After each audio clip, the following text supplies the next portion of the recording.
Turn your Bible to 2 Kings and 6th chapter. రెండో రాజుల గ్రంథము 6వ అధ్యాయాన్ని తీద్దాం. ఉదయకాల సమయంలో ఒక ప్రత్యేకమైన అంశాన్ని మీతో మాట్లాడడానికి ఇష్టపడుతున్నాను. మీ జీవితంలో అద్భుతం ఏ విధంగా పొందుకుంటారు, మీ జీవితంలో దేవుని యొక్క సన్నిధి కాంతి ఏ విధంగా మీరు అనిపించగలుగుతారో రెండో రాజుల గ్రంథము 6వ అధ్యాయము మొదటి నుంచి మనం కొంత భాగాన్ని మనం చదువుదాం. అంతటా ప్రవక్తల శిష్యులు ఎలీషా యొద్దకు వచ్చి ఇదిగో నీ యొద్ద మాకున్న స్థలము ఇరుకుగానున్నది, ఇదిగో నీ యొద్ద మాకున్న స్థలం ఇరుగ్గా ఉన్నది. నీ సెలవైతే మేము యోర్దాను నదికి పోయి తల ఒక మ్రాను అక్కడి నుండి తెచ్చుకొని మరి ఒక చోట నివాసం కట్టుకొందుమని మనవి చేయగా అతడు వెల్లుడని ప్రత్యుత్తరం ఇచ్చెను. ఒకడు దయచేసి నీ దాసులమైన మాతో కూడా నీవు రావాలని కోరగా అతడు నేను వచ్చేదనని చెప్పి వారితో కూడా పోయెను. వారు యోర్దానికి వచ్చి మ్రాలను నరుకుచుండిరి. ఒకడు దూలము నరుకుచున్నప్పుడు గొడ్డలి నీటిలో పడిపోగా వాడు అయ్యో నా ఏలినవాడా అది ఎరువు తెచ్చినదని మొర్రపెట్టెను గనుక ఆ దైవజనుడు అది ఎక్కడ పడినను అడిగెను. వాడు అతనికి ఆ స్థలము చూపించగా అతడి కొమ్మ ఒకటి నరికి నీళ్ళలో వేయగా గొడ్డలి తేలెను. అతడు దాన్ని పట్టుకొనమని వానితో చెప్పగా వాడు తన చేయి చాపి దాన్ని పట్టుకొనేను. చాలండి, మీకు అర్థమైంది కదా. ఇక్కడ ఎలీషా అనేటువంటి దైవజనుడు ఉన్నాడు, ఆయన కొంతమంది శిష్యులు ఉన్నారు. అంటే ఆయన దగ్గర ట్రైనింగ్ పొందుతున్నటువంటి కొంతమంది శిష్యులు ఉన్నారు. వాస్తవానికి వారికి ఉన్నటువంటి స్థలం చాలా ఇరుగ్గా ఉందట. అందుని బట్టి వారి శిష్యులు అన్నారు, అయ్యా మనకున్నటువంటి షెడ్ సరిపోవట్లేదు కాబట్టి మేము అడవికి వెళ్ళి ఏం తీసుకొస్తామంటే కొన్ని దూలాలు తీసుకొస్తాం, చెట్లు నరికి, తద్వారా ఇంకో షెడ్ వేసుకుందాం అని అన్నప్పుడు దేవుని సేవకుడు ఎస్ అన్నాడు. వీళ్ళు బయలుదేరారు. ఎవరు? ప్రవక్తల శిష్యులు బయలుదేరి గొడ్డలు పట్టుకుని వెళ్ళారు. ఎందుకంటే అక్కడ ఉన్న చెట్లు నరకడానికి. వెళ్ళినప్పుడు ఒక ప్రవక్తల శిష్యుడు ఒక గొడ్డలను అరువు తెచ్చాడంట. అంటే హీ బారోడ్ ఏ యాక్స్. ఒక గొడ్డల్ని అరువు తీసుకొచ్చి కొడతా ఉన్నప్పుడు ఏం జరిగిందంటే, ఆ చెట్టు కొడతా ఉన్నప్పుడు ఆ చెట్టు కింద ఒక యోర్దాను నది ఉంది. యోర్దాన్ నదిలో ఆ యొక్క గొడ్డలు ఏమైంది? పడిపోయిందండి. పడిపోయినప్పుడు వెంటనే ఆ వ్యక్తి కంగారు పడ్డాడు. ఎందుకంటే అరువు తెచ్చాడు. ఇప్పుడు అరువు తెచ్చినటువంటి వ్యక్తి ఏమంటాడు? నా గొడ్డలు పట్టరా, లేకపోతే నువ్వు డబ్బులు కట్టంటాడు. అందును బట్టి ఆ ప్రవక్తల శిష్యుడు ఏలినవాడైనటువంటి ఎలీషా దగ్గరికి వచ్చి, అయ్యో ఏలినవాడా, ఒక గొడ్డలి అరువు తెచ్చానయ్యా, ఆ గొడ్డలి నీటిలో పడిపోయింది అన్నప్పుడు ఎలీషా ఏం చేశాడంటే, ఏం కంగారు పడొద్దు అని చెప్పి అక్కడికి వెళ్ళి ఒక కొమ్మని నరికి నీటిలో వేసాడు. నీటిలో వేస్తే జరిగిన అద్భుతం ఏంటంటే, గొడ్డలి తేలింది, కొమ్మ మునిగింది. గొడ్డలి తేలింది, కొమ్మ మునిగింది.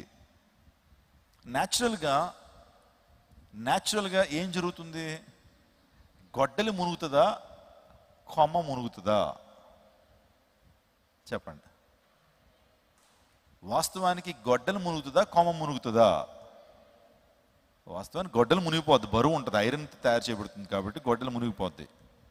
కొమ్మ మాత్రం తేలుతుంది. ఇక్కడ మిరాకిల్ ఏంటంటే, కొమ్మ తేలింది, కొమ్మ మునిగింది, గొడ్డలి తేలింది. ఈ అద్భుతం ఎలీషా చేశాడు. ఇప్పుడు దేవునికి సమస్తం కూడా సాధ్యం. మనం ప్రార్థన చేస్తున్నప్పుడు న్యాచురల్ లాస్కి అగేన్స్ట్గా దేవుడు కొన్ని సందర్భాల్లో ఆయన పనిచేస్తుంటాడు. అంటే సైన్స్ దీన్ని ఒప్పుకోదు. వాస్తవానికి సైన్స్ గురించి మాట్లాడాలంటే సైన్స్ ఒప్పుకోదండి. ఇలా జరగడానికి వీల్లేదంటది. కానీ దేవుని దగ్గరికి వచ్చేటప్పటికి కొన్ని సైన్స్ ప్రిన్సిపల్స్ కూడా మార్చబడుతుంది. ఒక వ్యక్తి నీటి మీద నడవటం సాధ్యమా? అది అసాధ్యం. సైన్స్ వల్ల అసాధ్యం, కానీ దేవుని వల్ల సాధ్యం. హల్లెలూయా. ఇప్పుడు మిరాకిల్ అంటే అదే. అద్భుతం అంటే ఏంటంటే, న్యాచురల్ లాస్కి, సైంటిఫిక్ లాస్కి అగైన్స్ట్గా అది జరుగుతూ ఉంటుంది. అందులో పెట్టే అది మిరాకిల్. కన్యక గర్భవతి అవటం సైన్స్ ఏముంటుంది? ఇట్స్ హైలీ ఇంపాసిబుల్ అంటది. కానీ దేవునికి కన్యక గర్భవతి అవటం సాధ్యం. హల్లెలూయా, హల్లెలూయా. ఈ ఉదయకాల సమయంలో నా ప్రియ దైవజనాగమ, ఇక్కడ ఒక అద్భుతం జరిగింది. ఎలీషా చేసిన అద్భుతం మనం చూస్తున్నాం.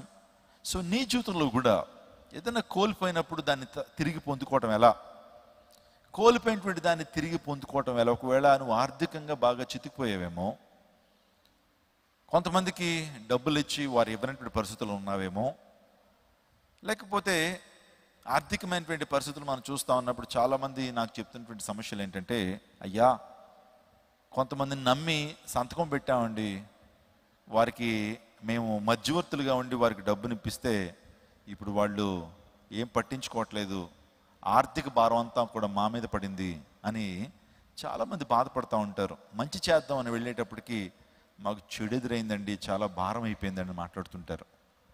నేను మంచిగా ఉండాలనుకుంటాను, కానీ ఎందుకో మంచిగా ఉండలేకపోతున్నాను. నా జీవితంలో నష్టాలు వాటిల్లుతున్నాయి, నా జీవితం అంతా చీకటి అలుముకుంది, నా జీవితంలో అశాంతి ఉన్నది, నా జీవితంలో సంతోషమైనటువంటి పరిస్థితులు ఉన్నాయి, కన్నీరే ప్రతిరోజు. నేను కోల్పోయానండి, ఆనందాన్ని కోల్పోయాను, నా జీవితంలో రిలేషన్షిప్ని కోల్పోయాను, సంబంధ బాంధవ్యాన్ని కోల్పోయాను, ధనాన్ని కోల్పోయాను, నాకున్న ఆత్మీయతను కోల్పోయాను, దేవుని పట్ల నాకున్న ఆసక్తిని కోల్పోయాను.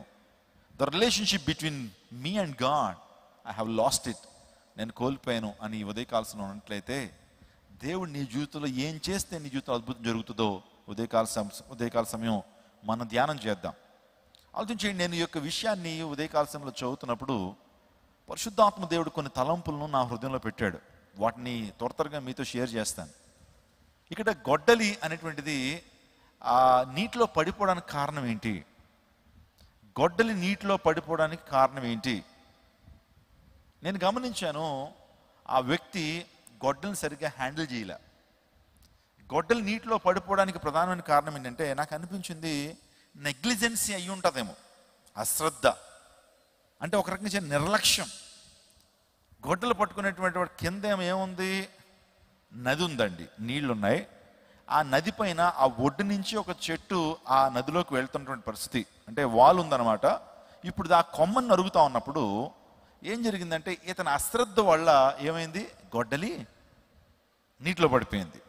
అంటే మన జీవితాల్లో కూడా కొన్ని సందర్భాల్లో నష్టాల్లో వాటిల్లటానికి మనకు అశ్రద్ధ కారణం ఏమో ఆలోచించేయండి. దేవుడు మాట్లాడుతున్నాడు, మీరు పాముల వలె వివేకంగా ఉండండి, పావురం వలె నిష్కపటంగా ఉండండి. మీరు భ్రష్టమైన వక్రలోకంలో జీవిస్తున్నారు కాబట్టి మీరు జ్ఞానయుక్తంగా బ్రతకండి, అయోమయంతో కాదు. నా ప్రజలు జ్ఞానం లేక నశించిపోతున్నారు అన్నాడు హోషియా. నా ప్రజలు దేంతో నశించిపోతున్నారట? జ్ఞానం లేక నశించిపోతున్నారు. అందును బట్టి ఒకవేళ జ్ఞానం గనక లేకపోయినట్లయితే దేవుణ్ణి అడగండి. మీలో ఎవరైతే జ్ఞానం కొదుగు ఉన్నదో వాడు దేవుణ్ణి అడగాలి. అందును బట్టి మన జీవితంలో జ్ఞానవంతంగా మనం బ్రతకాలి, మోసగించబడడానికి వీల్లేదు.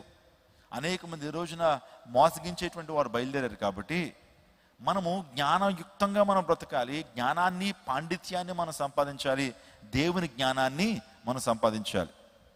జ్ఞానవంతుడట ఇతను రక్షిస్తాడట. అంటే జ్ఞానం కలిగినటువంటి వాడు ఏం చేస్తాడు? రక్షిస్తాడు. ఈరోజున జ్ఞానాన్ని మనం కలిగి ఉండాలి. ఈ వ్యక్తి తన జీవితంలో అశ్రద్ధ కారణం ఏంటంటే, తన జీవితంలో జ్ఞానం లేకపోవడం ద్వారా అశ్రద్ధ. మీరు మత్తయి సువార్త 12:36 చదివితే గనక దేవుడు అంటున్నాడు, మత్తయి సువార్త 12:36 చదువుదాం. నేను మీతో చెప్పినదేమనగా మనుషులు పలుకు వ్యర్థమైన ప్రతి మాట గురించి విమర్శ దినమున లెక్క చెప్పవలసి ఉన్నది. అదే రీతిగా 7వ అధ్యాయము 26వ వచనం కూడా చదవండి. మత్తయి సువార్త 7వ అధ్యాయం 26వ వచనం. మరియు ఈ నా మాటలు విని వాటి చొప్పున చేయని ప్రతివాడు ఇసుక మీద తన ఇల్లు కట్టుకొనిన బుద్ధిహీనుని పోలియుండును. దేవుని వాక్య ప్రకారం ఎవరు బుద్ధిమంతుడు? దేవుని వాక్య ప్రకారం ఎవరు బుద్ధిహీనుడు? మనం ఆలోచన చేస్తే, సాక్షాత్తు యేసుక్రీస్తు ప్రభు వారు కొండ మీద ప్రసంగం చేసిన తర్వాత, అంటే sermon on the mount, the best sermon ever preached on this earth is sermon on the mountain. ఈ ప్రపంచంలో ద బెస్ట్ సర్మన్ ఏంటనంటే, యేసు ప్రభు వారు మత్తయి సువార్త 5, 6, 7 అధ్యాయాల్లో చెప్పినటువంటి ఆ ప్రసంగం ప్రతి దినము కూడా మన గాంధీ మహాత్ముడు దాన్ని చదువుతుండేటువంటి వాడు. ఎందుకంటే అంత అద్భుతమైన ప్రసంగం అది. అది చేసిన తర్వాత యేసుప్రభు వారు చెప్తున్నారు, నేను చెప్పినటువంటి ఈ మాటల ప్రకారం జీవించేటువంటి వాడు, నేను చెప్పేటువంటి ఈ మాటల ప్రకారం జీవించేటువంటి వాడు బండ మీద తన ఇంటిని పోలిన బుద్ధిమంతుని పోలినటువంటి అనుభవం కలిగి ఉంటాడు అన్నాడు. మరొకసారి చెప్తున్నాను, నేను చెప్పినటువంటి ఈ మాటలను చేయువాడు, దాని ప్రకారం జీవించేటువంటి వాడు బండ మీద ఇంటిని కట్టుకున్న బుద్ధిమంతుని పోలినవాడు అన్నాడు. అంటే ఇక్కడ ఒక అద్భుతాన్ని చూడండి, ఒక కార్యాన్ని మీరు చూడండి. బండ మీద ఇంటిని కట్టేటువంటి వాడు బుద్ధిమంతుడు. అదే ఈ మాటలను విన్నటువంటి వాడు, ఈ మాటల ప్రకారం జీవించినటువంటి వాడు ఇసుక మీద కట్టినటువంటి బుద్ధిహీనుని పోలినవాడు అన్నాడు. ఇక్కడ ఇద్దరు వ్యక్తులు కనబడుతున్నారు. ఒక వ్యక్తి తన ఇంటిని ఎక్కడ కట్టాడట? బండ మీద కట్టాడట. బండ మీద కట్టినోడు తెలివైనోడు. ఇసుక మీద కట్టినోడు బుద్ధిహీనుడు. అర్థమైపోయింది కదండి. అంటే దీని అర్థం ఏంటంటే దేవుని వాక్యాన్ని విని దాని ప్రకారం జీవించేటువంటి వాడు బుద్ధిమంతుడు, దేవుని వాక్యాన్ని వినటువంటి వాడు దాని ప్రకారం జీవించినటువంటి వాడు బుద్ధిహీనుడు. బండ మీద కట్టడం అంటే క్రీస్తు మీద జీవితాన్ని కట్టడం, యేసై మీద జీవితాన్ని కట్టడం, యేసైని ఆధారం చేసుకుని జీవితాన్ని కట్టేటువంటి వాడు బుద్ధిమంతుడైతే, లోక ఆలోచనల్ని, ఈ వరల్డ్లీ ఫిలాసఫీస్ని నమ్మి దాని ప్రకారం జీవించేటువంటి వాడు బుద్ధిహీనుడు. అందరికీ శుభవార్త. ప్రతి ఆదివారం 10,000 మంది ఒక చోట చేరి దేవుణ్ణి ఆరాధిస్తున్న జీవం గల దేవుని సంఘం. స్వస్థత, విడుదల, అభిషేకం పొందాలనుకుంటున్నారా? దురాత్మ శక్తుల నుంచి విడుదల కావాలా? ఆర్థిక ఇబ్బందుల నుంచి విడుదల కావాలా? సంతానలేమితో బాధపడుతున్నారా?